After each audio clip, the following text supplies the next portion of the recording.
अस्सलाम वालेकुम। आज की रेसिपी मैं लेकर हाज़िर हुई हूँ चाइना ग्रास की पुडिंग या फिर घास का हलवा भी जिसे कहते हैं।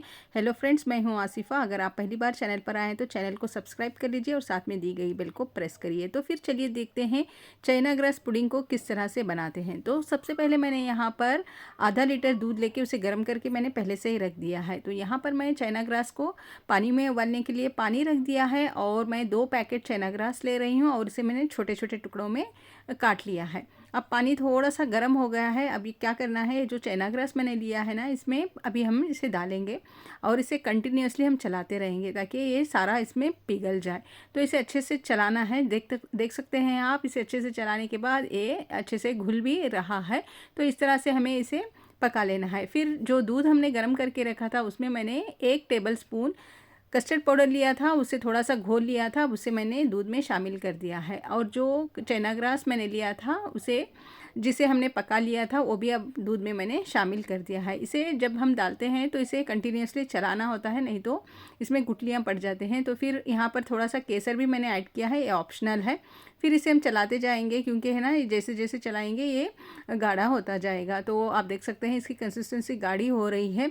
तो अब हम क्या करेंगे, यहाँ पर अपने टेस्ट के हिसाब से चीनी लेंगे। तो मैंने यहाँ पर 4 बड़े चम्मच चीनी के लिए हैं, तो इसे मैंने इसमें डाल दिया है।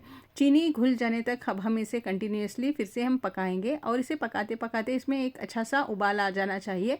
और यहीं पर मैं थोड़े से कटे हुए बादाम भी शामिल कर रही हूँ। तो बादाम को डाल दिया है। तो आप देख सकते हैं ये जैसे जैसे पक रहा है इसकी कंसिस्टेंसी गाढ़ी होती जा रही है। इसे पकाते पकाते एक उबाल आना, तब तक हमें इसे पकाना होता है। अब ये अच्छे से पक गया है। तो मैंने यहाँ पर क्या किया है, एक प्लेट लिया है। तो उस पर मैं ये जो हमने मिक्सचर बनाया हुआ था चाइना ग्रास का, उसे अब इस पर मैं डाल रही हूँ। इसे 10 से 15 मिनट हम रूम टेम्परेचर पर ही रखने देते हैं। जब ये थोड़ा सा ठंडा हो जाएगा तो फिर इसे हमें फ्रिज में रखना होता है। तो इसके ऊपर अब मैंने थोड़े से कटे हुए बादाम भी यहाँ पर डाल रही हूँ। आप अपने हिसाब से ड्राई फ्रूट्स डाल सकते हैं। अब ये इसे मैंने फ्रिज में रखने के बाद निकाल लिया है। देखिए यहाँ पर ये अच्छे से सेट हो गया है। तो अब क्या करना है, हमें इसे अपने मनपसंद शेप में, मनपसंद आकार से इसे कट करना है। तो अब इसे मैं चौकोर में कट कर रही हूँ। ये बहुत ही आसान है बनाना, बहुत कम चीज़ों के साथ बनती है और खाने में बहुत ही मज़ेदार लगती है। इसको ठंडा ठंडा सर्व करके खाने में बहुत ही मज़ा आता है। और जब आप इस तरह से बच्चों को बना कर देंगे तो बच्चों की तो मौज ही हो जाएगी।